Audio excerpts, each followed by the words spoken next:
नमस्कार, मैं दीपक शर्मा, मेरे यूट्यूब मंच पर आपका स्वागत है। दोस्तों, सियासत का खेल भी बड़ा अजीबोगरीब है और इस खेल में गुजरात लॉबी का कोई तोड़ नहीं, कोई सानी नहीं। अब आज का ही मामला देखिए। आज पटना में एक तरफ बीजेपी के साथी, एनडीए के साथी नीतीश कुमार की ताजपोशी हो रही थी, फिर से मुख्यमंत्री बने और बड़ा जबरदस्त जश्न मनाया जा रहा था जिसमें अमित शाह से लेकर मोदी तक सब शामिल थे। लेकिन पटना से दूर मुंबई में कुछ दूसरा ही खेल चल रहा है। यहां एनडीए के जो साथी हैं, बीजेपी के जो पार्टनर हैं, एकनाथ शिंदे, उनके साथ गहरी साजिश रची जा रही पिछले कुछ दिनों से। कुछ लोग तो यहां तक कह रहे हैं कि एकनाथ शिंदे और उनकी जो पार्टी है शिवसेना, इसके तख्ता पलट की उल्टी गिनती शुरू हो चुकी है। अब यूं तो अमित शाह के दबाव में, मोदी के दबाव में एकनाथ शिंदे को मजबूरी में पटना पहुंचना पड़ा, नीतीश कुमार के जश्न में शामिल होना पड़ा। लेकिन सच्चाई यह है कि मुंबई में शिवसेना यानी जो शिंदे की पार्टी है और बीजेपी, इनके बीच में झगड़ा इस कदर बढ़ गया है कि आप कह सकते हैं इंतहा हो चुका। और पहली बार शिंदे के 6 कैबिनेट मिनिस्टर कैबिनेट मीटिंग में नहीं गए, देवेंद्र फडणवीस की कैबिनेट का बहिष्कार कर दिया। पहली बार ऐसा हुआ है। और बात यहीं खत्म नहीं हुई। इससे पहले पिछले 2 हफ्तों में शिंदे के कई खास आदमी जो उनके बहुत नियर एंड डियर थे, उनको तोड़कर शिवसेना से बीजेपी में शामिल कराया गया है। किसी को इनकम टैक्स का डर दिखाया गया, किसी को कोई लालच दी गई।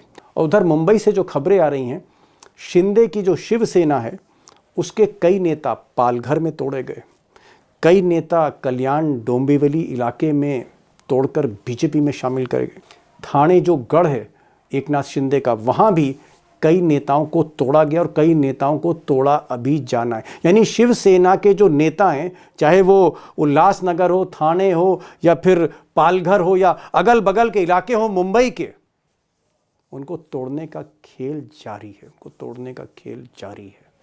अब जिस तरह से शिंदे की पार्टी को तोड़ने की साजिश हो रही है, ये मैंने कहा ना, तख्ता पलट का खेल शुरू हो रहा है, उल्टी गिनती शुरू हो रही है। शिंदे जाहिर तौर पर परेशान है। वैसे भी जब से मुख्यमंत्री से उप मुख्यमंत्री बनाए गए हैं, उनकी परेशानियां दिन ब दिन बढ़ती जा रही। और जब उनके 6 कैबिनेट मिनिस्टर ने फडणवीस की कैबिनेट का बहिष्कार किया तो कुछ लोगों ने कहा कि अब पानी गले तक आ गया। और आखिरकार थक हार करके शिंदे अमित शाह के दरबार में हाजिर हुए, दिल्ली में मुलाकात हुई और फिर अमित शाह ने, जिस तरह की उनकी राजनीति है, उन्होंने कहा कि अब आगे से बीजेपी आपके विधायक या आपके नेता या आपके कॉरपोरेटर या आपके खास आदमियों को नहीं तोड़ेगी। एक तरह से आप कह सकते हैं कि कुछ समय के लिए मिस्टर शाह ने युद्ध विराम कर दिया, सीज फायर कर ली शिंदे के साथ।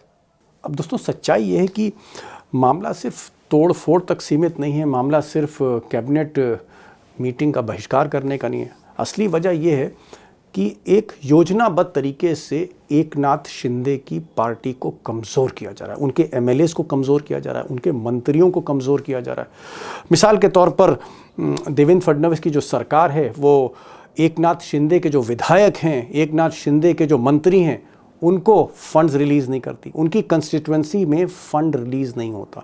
ये मैं नहीं कह रहा हूँ, ये शिवसेना के विधायकों का आरोप है। यही नहीं, जो कैबिनेट मिनिस्टर हैं, एकनाथ शिंदे की पार्टी के जो कैबिनेट मिनिस्टर हैं, उनसे कंसल्टेशन नहीं होते, उनसे बिना पूछे उनके मंत्रालयों के काम हो रहे हैं। आप सोचिए, मंत्री जी कुर्सी पर बैठे हैं, लेकिन फाइल जो है वो कहीं ना कहीं फडणवीस के पास है।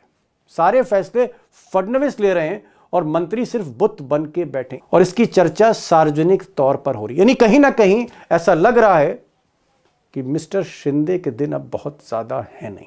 या तो उनको बीजेपी में मर्ज होना पड़ेगा या फिर उनकी पार्टी तोड़ी जाएगी।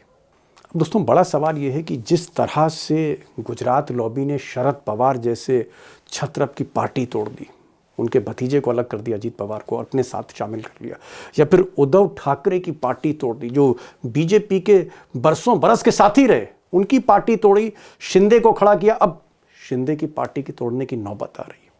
और आज एक और सवाल है आज सवाल इसलिए इंपॉर्टेंट है क्योंकि आज ही नीतीश कुमार ने शपथ ली है, वो भी एनडीए के साथी हैं, कई बार बीजेपी को छोड़ चुके हैं, ये आरोप लगा चुके हैं कि जेडीयू को बीजेपी निगलना चाहती। सवाल यह कि आज ताजपोशी तो हो गई, जश्न भी मन गया, नीतीश कुमार के करीबी भी मंत्री बन गए, लेकिन क्या 5-6 महीने बाद या साल भर बाद गुजरात लॉबी नीतीश कुमार की जेडीयू का वही हाल करेगी जो हाल इस वक्त हम एकनाथ शिंदे की पार्टी का देख रहे हैं, या जो हाल हमने उद्धव ठाकरे की पार्टी का देखा, या जो हाल हमने पंजाब में अकाली दल का देखा, या जो हाल शरद पवार के साथ किया गया? बड़ा सवाल है। और आज मैंने एक बहुत ही खास मेहमान, एक ऐसे पत्रकार जो 50 वर्षों से लगातार पत्रकारिता कर रहे हैं, बाला साहब ठाकरे के साथ उठते बैठते थे, जो राजीव गांधी से लेकर इंदिरा गांधी उनसे भी मुलाकात कर चुके हैं, जो उद्धव ठाकरे को भी जानते हैं, जो देवेंद्र फडणवीस के पिता के अच्छे मित्र थे, जो सभी पार्टियों में ज़्यादातर पुराने नेताओं से बड़ी अच्छी तरह से परिचित हैं।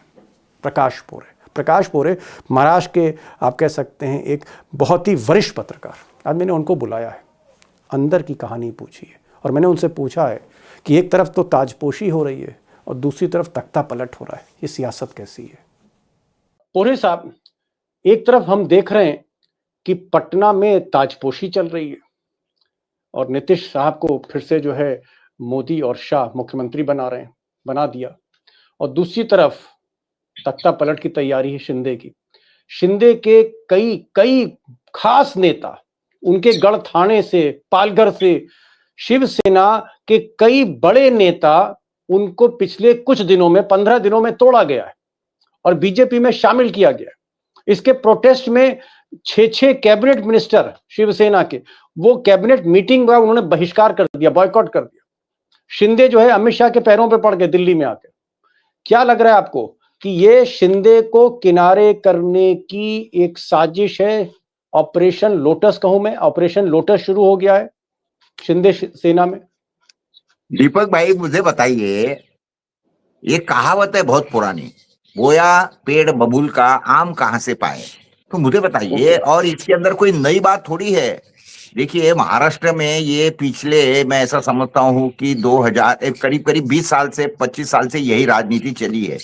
देखिए, भाजपा का मुझे एक तो बताइए कि भाजपा ने किसी को बड़ा किया है या किसको निगला नहीं है। देखो, महाराष्ट्र के अंदर तो हमारे बाला साहब ठाकरे की इन्होंने उंगली पकड़ी। वो उंगली पकड़ने के लिए बीच में आदमी कौन था? तो थे प्रमोद महाजन और एकनाथ, हमारे ये मुंडे जी। अब वो उन्होंने जाके गठबंधन बनाया महाराष्ट्र में शिवसेना के साथ में बीजेपी का, तो जाके बीजेपी आगे बढ़ी। उसके बाद में आपने क्या क्या हुआ महाराष्ट्र में देखा है, किस तरीके से ये शिवसेना को निगल गए, किस तरीके से उसको दरकिनार कर दिए। ये सारा हमारे सामने है ना भाई। अगर इससे अगर समझ लो हमारे शिंदे जी ने अगर सबक नहीं लिया और उसके बाद में उन्होंने जाके इनकी उंगली पकड़ लिया, ठीक है, उन्होंने उंगली कोई प्रेम से नहीं पकड़ी, वो तो ईडे का चक्कू जब मुंडी पे लग गया तब जाके पकड़ी, ये बात कोई छुपी रही नहीं है, समझिए ना। तो आपको भी मालूम है कि किस तरीके से हुआ है। चक्कू जब मुंडी पे लग गया, तलवार जब गर्दन पर आ गई, तब उंगली पकड़नी, तब सरेंडर किया शिंदे ने अमित शाह के दरबार में। हाँ, देखिए, पहले चक्कू जो लगा ना, वो शिंदे का जो चार्टर अकाउंटेंट था उसको लगाया गया, उसको पकड़े, उसके बाद में उसकी धुलाई पिटाई या जो कुछ भी उसको ये करना था वो किया, उससे सारा उगलवा लिया गया कि भाई क्या क्या है, कहाँ पैसा छुपा है, क्या करा, कैसे मैनेजमेंट किया, और बाद में फिर उसको छोड़ दिया गया। फिर जाके उसने बोल दिया कि भाई शिंदे जी, मुझे ऐसी ऐसी मारपीट पड़ी है और मैंने ऐसा ऐसा मजबूरन कहना पड़ा, मेरी कोई इलाज नहीं थी। तो उसके बाद में इनको फोन गया शिंदे जी को कि शिंदे जी, इरादा क्या है, अंदर बैठने का है या हमारे साथ आने का है, अब करेगा क्या? नहीं, ठीक है, तो आप पूरे साहब सही कह रहे हैं। शिंदे एक तरह से ब्लैकमेल हुए, ब्लैकमेल होकर उद्धव ठाकरे की पार्टी टूटी, शिंदे इधर आए, मुख्यमंत्री बन गए। उसके बाद मुख्यमंत्री बनने के बाद जब काम निकल गया तो किनारे कर दिया दूध की मक्खी की तरह।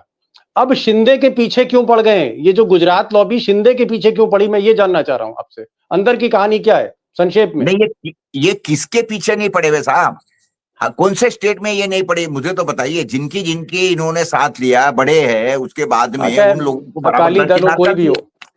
जी, ये तो ऐसा इनकी फितरत है। बात ऐसी है कि सामने वालों ने ये सोचना चाहिए कि किसका उंगली पकड़ना या किसके या झगड़ा। देखिए, ऐसे कोई लोग थे ना, हमारा अनिल देशमुख था, उसके बाद में ये संजय राउत था, ये गए ईडी की जेल में गए, बोले जाओ करना जो करना हो, तो आगे निकले ना, बाहर निकले ना।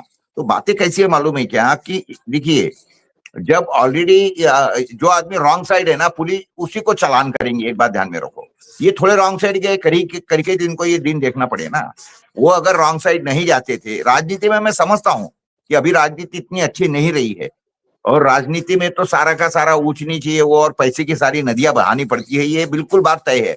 तो नहीं लेकिन उसके ठीक। बावजूद भी कितना रॉन्ग साइड जाना चाहिए, ये वन वे में घुसना है यहाँ तक कि ठीक है।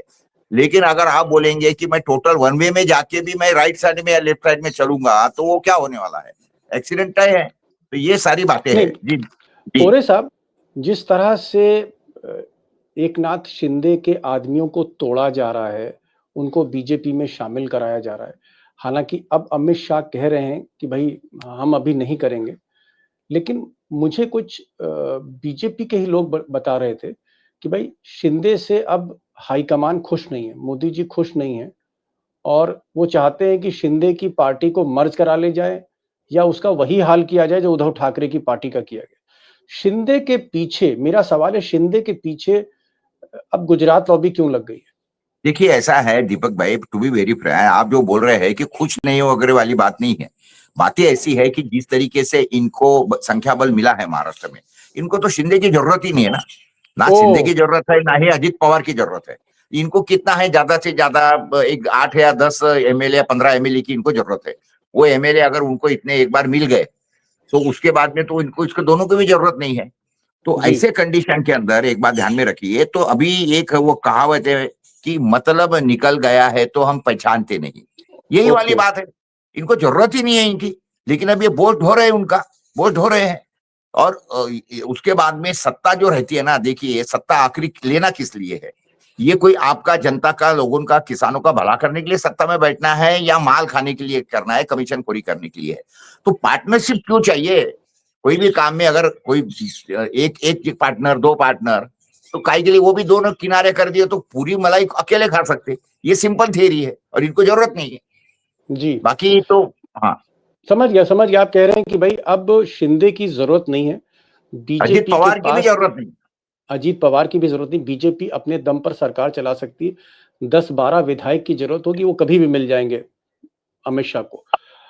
अच्छा, अमित शाह से कल मीटिंग करी इन्होंने, शिंदे ने, और ऐसा मेरे सूत्र बता रहे हैं कि भाई अमित शाह ने कहा कि नहीं, अब आपकी पार्टी को हम नहीं छेड़ेंगे, हम आपके आदमी नहीं तोड़ेंगे, है ना, आप बेफिक्र रहिए। तो क्या अमित शाह ने ये कुछ समय के लिए मोहलत दी है और 2-4 महीने के बाद फिर शुरू हो जाएगा मामला तोड़ फोड़ का, ऑपरेशन लोटस? देखिए, अभी तो ये जो कारपोरेशन के इलेक्शंस है वो किसी तरीके से इन्होंने आगे एक्सटेंड कर दिए है। कोई बहाना लिया है और उसके बाद में कोर्ट में केस वेस चला के 50% रिजर्वेशन वाला वगैरह बहाना लिया है। जी। ये वो इसलिए किया है कि अभी सिर्फ हमारी नगर पंचायत के इलेक्शन से ही लोग आगे करेंगे। बाद में पूरे के पूरे कारपोरेशन के इलेक्शन, जिसके अंदर मुंबई, हमारा अकोला, अमरावती वगैरह सारे, नागपुर जी। वगैरह सारे शामिल है, वहां तक के ये राह देखेंगे। और क्योंकि पहले ये नगर पंचायत के इलेक्शन तक के तो इसको नहीं छेड़ेंगे, ये मैं बताता हूँ आपको। ये ओके। खत्म होने के बाद में, और जब ये इधर भी आ जाएंगे, इधर भी आ जाएंगे, तो उसके बाद में जी। फिर ये इनको बताएंगे कि भाई आपको हमारी जरूरत, हमको आपकी जरूरत नहीं है। बिल्कुल। ये ओके। आने वाले 1 या 2 महीने का गेम है मैक्सिमम। चलिए, चलिए पोरे साहब कह रहे हैं कि 2 महीने के लिए अमित शाह ने, बीजेपी ने अपनी कार्रवाई एक तरह से रोक दी है, ब्रेक लगा दिया है। लेकिन इसका ये मतलब नहीं ब्रेक लगने का कि शिंदे जो है अब पूरी तरह से उनको हर तरह की आज़ादी दे दी गई। शिंदे अभी भी बीजेपी के गिरफ्त में हैं, एक तरह के मोहरे हैं, और थोड़ा-सा भी अगर उन्होंने नखरे दिखाए या कहीं रेसिस्ट किया, तो पार्टी उनकी तोड़ दी जाएगी। इस तरह के संकेत पोरे साहब दे रहे हैं। ठीक है, समझ गया मैं कि शिंदे जो हैं बेचैन क्यों हैं और क्या आगे होगा, और बचना मुश्किल है। कहते नहीं कि साहब, बकरे की अम्मा कब तक खैर बकरे की मनाएगी। अम्मा कब तक के खैर मनाएंगी, ऐसी बात है। समझ गया, समझ गया, समझ। अब मुझे एक चीज़ और बता दीजिए, क्योंकि आप तो भाई पूरे देश की राजनीति देख रहे हैं। आज नीतीश कुमार ने, उनकी ताजपोशी हुई और शपथ कराई गई। नीतीश कुमार के जितने करीबी लोग थे सब मंत्री बना दिए गए हैं, और अमित शाह ने कहा है कि सब कुछ ठीक चलेगा, ऑल इज वेल। क्या आपको लगता है देर सवेर 7 महीने बाद, 8 महीने बाद मिस्टर नीतीश कुमार का वही हाल होगा जो आज आपके महाराष्ट्र में एकनाथ शिंदे का हाल हो रहा है? क्या जेडीयू फाइनली फाइनली जेडीयू का वही हाल होगा जो शिवसेना का हुआ? यकीनन यकीनन उसमें कोई डाउट पकड़ने का जरूरत ही नहीं है साहब। अभी फिलहाल में तो कैसा है कि ये बहुत ज्यादा छवि, देखो अभी इमीडिएटली अगर इन्होंने नीतीश कुमार को किधर किनारे कर दिया, आपको भी मालूम है कि इनकी छवि पे कितना डेंट पड़ेगा, एक विषय। ठीक है। और दूसरी बात में ऐसा है कि नीतीश कुमार वगैरह जो है कि ये भी कोई कच्चे खिलाड़ी नहीं है, वो भी फिर ओके। उनका कुछ करेगा ना। तो ये हिसाब से सारा अभी चल रहा है, वेट एंड वॉच वाला विषय चल रहा है। लेकिन जिस तरीके से बाकी की स्टेटों की अभी इलेक्शन जो कुछ बाकी है, बंगाल का बाकी है, ये जी। सब होने इसका सारा जब तक के, देखिए एक बात हमको समझना चाहिए दीपक भाई, देखो बाकी पार्टियां जो है ना, जब इलेक्शन आती है तब ये वर्किंग में आ जाती है, लेकिन BJP is the party who is on always day and 24/7 night. By 365 days election जी। मोड पे रहती है। ये सीखना चाहिए, ये सबसे अच्छी बात है उनसे चलिए, सीखने की। भला ही आप लेकिन कितना भी एक बात। बीजेपी को कोसो, आरएसएस को कोसो, लेकिन हमको तो ये मानना चाहिए ना, उनका जो मैनेजमेंट है साहब, पैसे से पैसे बांटने से लेके तो आदमी से लेके तो इलेक्शन की जो भी चुनाव की मशीनों सूची का है, खेल। मशीनों का खेल से लेके तो कहाँ पे चूक है सर इनकी, बताइए तो सही मुझे। पोरे साहब ने एक बड़ी बात कही। 50 साल से पत्रकारिता कर रहे हैं, सीनियर मोस्ट हैं, बाला साहब ठाकरे को जानते हैं, थे उद्धव ठाकरे को जानते हैं, देवेंद्र फडणवीस के पिता से अच्छी दोस्ती है, कांग्रेसियों से भी बहुत अच्छे संबंध इनके हैं, चाहे वो राजीव गांधी हो, इंदिरा गांधी हो, सबके साथ मुलाकात, भेंट मुलाकात हुई है। पोरे साहब अपने तजुर्बे से एक बात कह रहे हैं, उन्होंने कहा कि साहब अभी सीज फायर हो गया है, एकनाथ शिंदे और अमित शाह के बीच जो बातचीत हुई है उसमें एक तरह का युद्ध विराम हो गया, भाई हम आपकी पार्टी नहीं छेड़ेंगे। लेकिन एक चीज कह रहे हैं पोरे साहब कि सारा सिस्टम गुजरात लॉबी के हाथ में, चाहे पैसा हो, मशीन हो, पुलिस हो, कॉरपोरेट हो, मीडिया, सब कुछ उन्हीं के हाथ में। तो बारी तो एक एक करके सबकी आएगी। जिस तरह से उद्धव ठाकरे की का नंबर आया, फिर शरद पवार की पार्टी का नंबर आया, उसके बाद अब एकनाथ शिंदे के पीछे पड़ गए, उधर अजीत पवार को भी जो है तैयारी शुरू हो रही है, अकाली दल को पंजाब में खत्म कर दिया गया है। आखिर में कहीं ना कहीं नंबर नीतीश कुमार का भी आएगा, ये वो कह रहे हैं, बचेगा कोई नहीं। इस तरह की बात, इस तरह का मैसेज जो है पोरे साहब ने दिया है। पोरे साहब आप इस प्रोग्राम में आए, खुलकर बातें की आपने, और मुझे लगता है कि आप जैसी बेखौफ आवाज आज की तारीख में हिंदुस्तान में कम से कम पत्रकारिता जगत में बड़ी मुश्किल है, आप जैसे लोग। Thank you so much for joining this programme. Salute you sir, salute you sir, thank you so much.